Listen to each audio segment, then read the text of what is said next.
आज पूरा देश नेताजी सुभाष चंद्र बोस की 125वीं जयंती मना रहा है। अब से थोड़ी देर में प्रधानमंत्री मोदी नेताजी को सबसे बड़ी श्रद्धांजलि देंगे।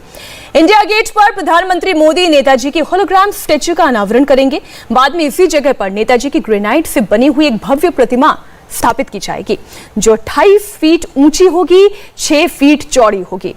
इसके लिए इंडिया गेट पर भव्य कार्यक्रम रखा गया है। प्रधानमंत्री मोदी ने थोड़ी देर पहले ट्वीट में लिखा कि नेताजी की प्रतिमा के अनावरण को लेकर पूरे देश में जोश है। नेताजी की प्रतिमा के अनावरण के बाद पीएम मोदी सुभाष चंद्र बोस आपदा प्रबंधन पुरस्कार भी देंगे। आपको बता दें कि नेताजी की प्रतिमा जिस छत्र के नीचे लगाई जा रही है, वहां 1968 से पहले किंग जॉर्ज पंचम की मूर्ति थी। एक तरफ जहां प्रधानमंत्री मोदी वीर सपूत को सम्मान दे रही हैं, जो उन्हें काफी समय पहले मिल जाना चाहिए था, तो वहीं दूसरी ओर इस पर सियासत भी जारी है। ये तस्वीर इस वक्त जो आप देख रहे हैं, आपका सिर फख्र से ऊंचा करने वाली तस्वीर है, सीना गर्व से चौड़ा करने वाली तस्वीर है। ऐसी तस्वीर हर भारतवासी देखना चाहता है। हर स्वतंत्रता सेनानी के दिलों में बसने वाले, हर भारतवासी के दिलों में बसने वाले नेताजी सुभाष चंद्र बोस को सम्मान दिया जा रहा है। इधर ममता बनर्जी आज के इस विशेष मौके पर भी सियासत करने में पीछे नहीं रही। उन्होंने केंद्र से मांग की कि नेताजी सुभाष चंद्र बोस की जयंती को नेशनल हॉलिडे घोषित किया जाए। एक ट्वीट हम आपके सामने रख रहे हैं, आप देख रहे हैं। We again appeal to central government that Netaji's birthday be declared a national holiday to allow the entire nation to pay homage to the national leader and celebrate देश नायक दिवस। तो देश नायक दिवस के तौर पर इसे एक नेशनल हॉलिडे के तौर पर केंद्र सरकार से मांग कर रही है, इसे घोषित कर देना चाहिए। हालांकि अभी तक इस पर सरकार की क्या राय है, कोई प्रतिक्रिया नहीं आई है, लेकिन हम इंतजार कर रहे हैं कि सरकार इस पर क्या प्रतिक्रिया देती है। ये ममता बनर्जी की अपनी एक मांग है। अब आप इसमें सियासत भी ढूंढ सकते हैं, आप इसमें एक मांग भी ढूंढ सकते हैं, क्योंकि इस वक्त हमारे साथ 3 खास मेहमान जुड़ गए हैं। हमारे साथ जनरल जे सिंह जुड़ गए हैं, बहुत स्वागत है सर आपका। हमारे साथ बीजेपी की ओर से प्रवक्ता राजीव जेटली जुड़ गए हैं और कांग्रेस की ओर से प्रवक्ता गुरदीप सप्पल जी हमारे साथ जुड़ गए हैं। आप तीनों ही मेहमानों का बहुत बहुत स्वागत है। मैं सबसे पहले जनरल जे सिंह आपसे इस चर्चा की शुरुआत करना चाहती हूं। ये वो तस्वीर है जिसका जिक्र मैंने शुरुआत में ही किया। ये एक ऐसी तस्वीर है, एक ऐसे स्वतंत्रता सेनानी का नाम है, एक ऐसा स्टैचू जो हर भारतवासी के दिल में बसता है, उनके जहन में बसता है। आज के इस खास मौके पर आप अपने क्या विचार रखेंगे? मुझे बहुत खुशी है कि हमारे नेताजी सुभाष चंद्र बोस उनको इतने देर लगी, पर बहुत अहम है कि अब उनको वो महत्वता दी जा रही है जो उनको पहले मिलनी चाहिए थी। उनकी विचारधारा महात्मा गांधी जी से थोड़ा अलग थी, हटके थी, और वो चाहते थे कि हमको अंग्रेज़ों से आज़ादी लेने के लिए अगर हथियार उठाने पड़ते हैं तो वो भी जायज़ है। और उन्होंने इंडियन नेशनल आर्मी का भी उन्होंने एक ऑर्गेनाइजेशन बनाया, जिसको उन्होंने पूरे भारतवर्ष में जो भी सेनानी थे जो देश की आज़ादी के लिए लड़ना चाहते थे, उनको शामिल किया। उसमें कई ऐसे भी थे जो भारतीय फौज के सिंगापुर के इलाके में जो कैद थे और जिनको उन्होंने छुड़वा के अपने साथ शामिल भी किया। तो इसलिए उनके इंडियन नेशनल आर्मी में हर वर्ग के लोग थे और हर जात के लोग थे, हर रिलीजन के लोग थे। तो वो जो उनका जो योगदान था भारत को आज़ादी दिलाने के लिए, उस योगदान को सही तरीके से इतिहास में नहीं डाला गया था। और जब हम पढ़ते थे स्कूलों में तो उनका नाम उस तरीके से नहीं दिया जाता था जिस तरह से देना चाहिए था। जो ये आज मूर्ति की स्थापना हुई है, उनके स्टैचू की स्थापना हुई है, चाहे होलोग्राम फॉर्म में है, और उसके बाद ये ग्रेनाइट वाली भी इसकी जगह पे आ जाएगी। ये बहुत शुभ दिन है। और ये एक हमारे भारत फौज के जो क्रांतिकारी थे, मतलब भारत के क्रांतिकारी थे, उनकी ये जो इमेज है उसको बढ़ाएगा। भारत का बिल्कुल भारत के इतिहास में जो सम्मान और ज्यादा जिसे मिलना चाहिए था उसे आज सम्मान देने का काम हो रहा है। इसको लेकर जे सिंह जी खुशी जाहिर करें। गुरदीप सप्पल जी, मैं तो उन्हीं के बयान से पहली लाइन ही उठाकर मैं आपके पास आ रही हूं। सप्पल जी, देर से ही सही लेकिन यथोचित सम्मान दिया जा रहा है। जो पहले हो जाना चाहिए था वो अब किया जा रहा है। मीनाक्षी जी, पहले तो इस देश में नेताजी के प्रति सम्मान में कभी कोई कमी नहीं रही। हर बच्चा जानता है उनका क्या रोल था और वो किताबों में ही पढ़ा है, स्कूलों में ही पढ़ा है। हाँ, आज जो ये होलोग्राफिक मूर्ति लगाई गई है और आगे लगाने का इसका स्वागत करेंगे, क्योंकि इस मूर्ति को लगाने के साथ आरएसएस और बीजेपी का प्रायश्चित भी आज देश के सामने हो रहा है। और क्यों हो रहा है वो जानना जरूरी है कि जब उन्होंने आईएनए बनाई थी, आजाद हिंद फौज, इंडियन नेशनल आर्मी, और वो अंग्रेजों की फौज के खिलाफ लड़ रही थी, तो उस ब्रिटिश सेना में भर्ती सावरकर करवा रहे थे, आरएसएस करवा रहे थे।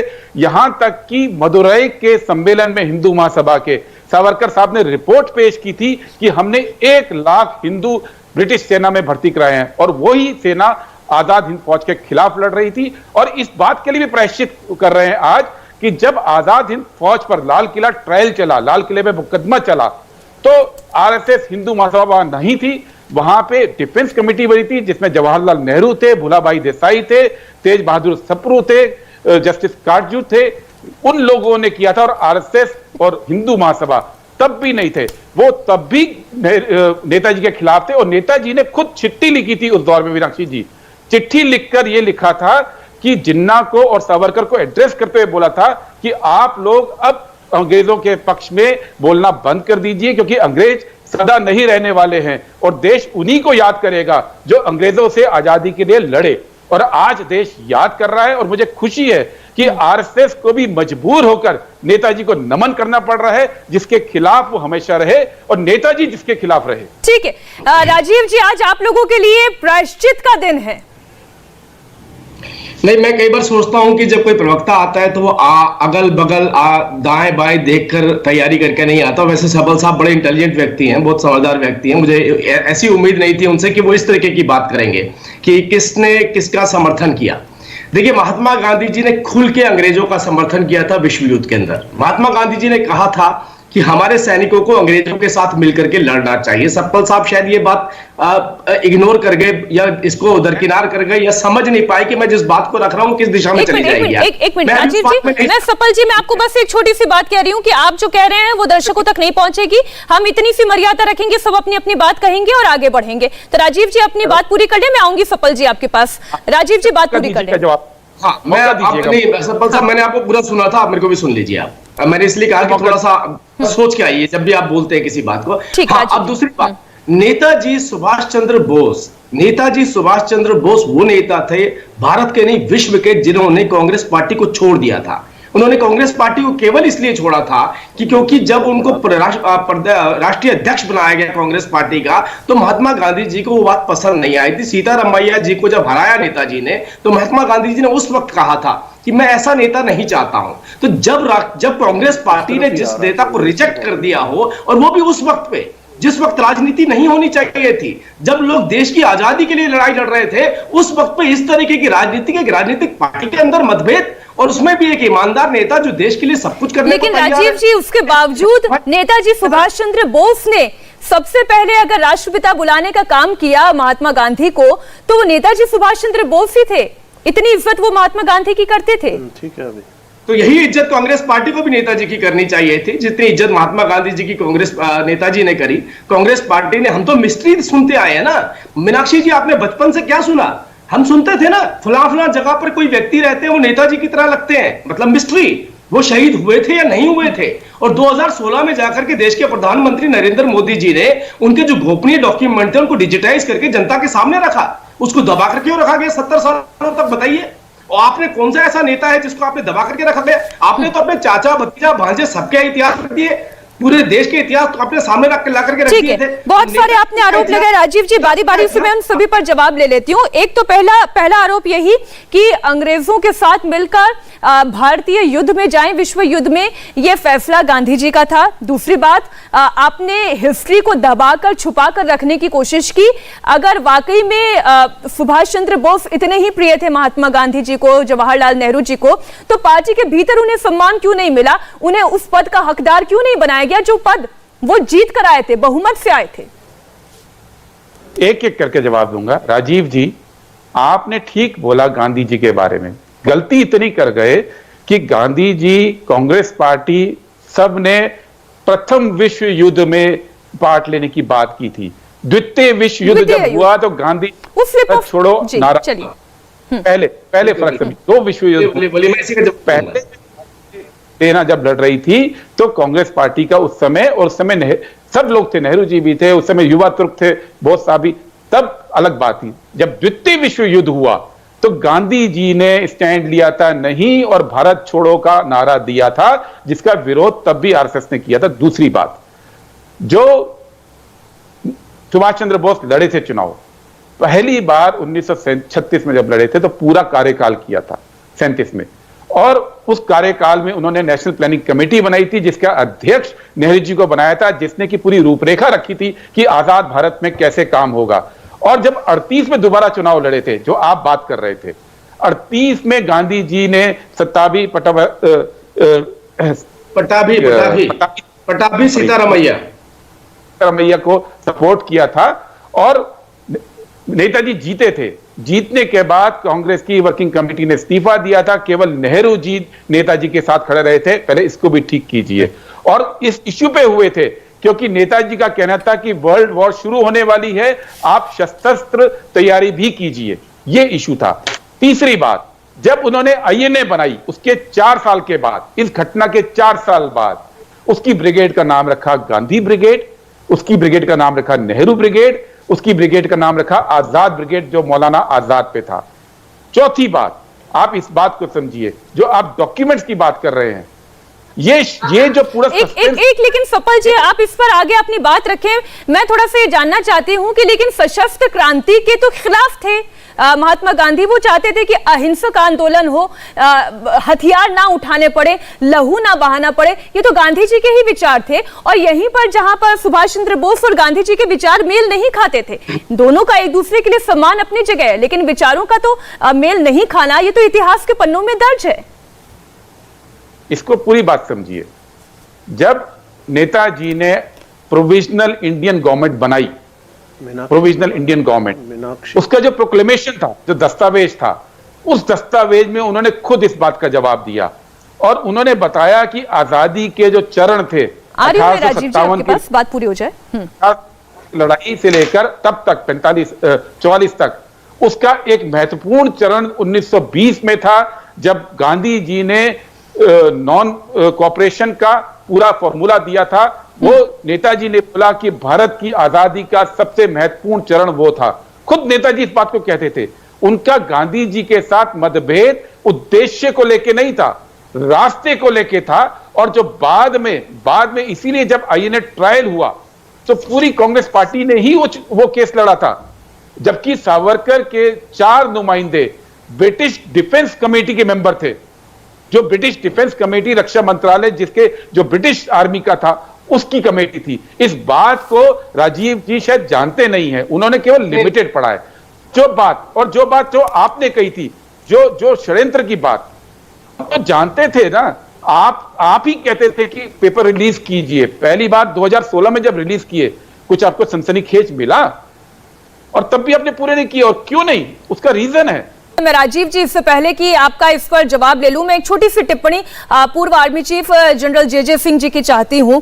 देखिए, आपने अपनी बातचीत की जब शुरुआत कही थी तो आपने सबसे पहले ये कहा था कि देरी से हुई, लेकिन क्या आपको लगता है कि ये देरी जानबूझकर की गई, या मौका, परिस्थिति, काल उसके अनुरूप नहीं थे, इसलिए ये देरी खुद ब खुद होती चली गई? क्या आपको लगता है कि ये सम्मान बहुत पहले हो जाना चाहिए था, इसके लिए पहले मौका ढूंढ लेना चाहिए था?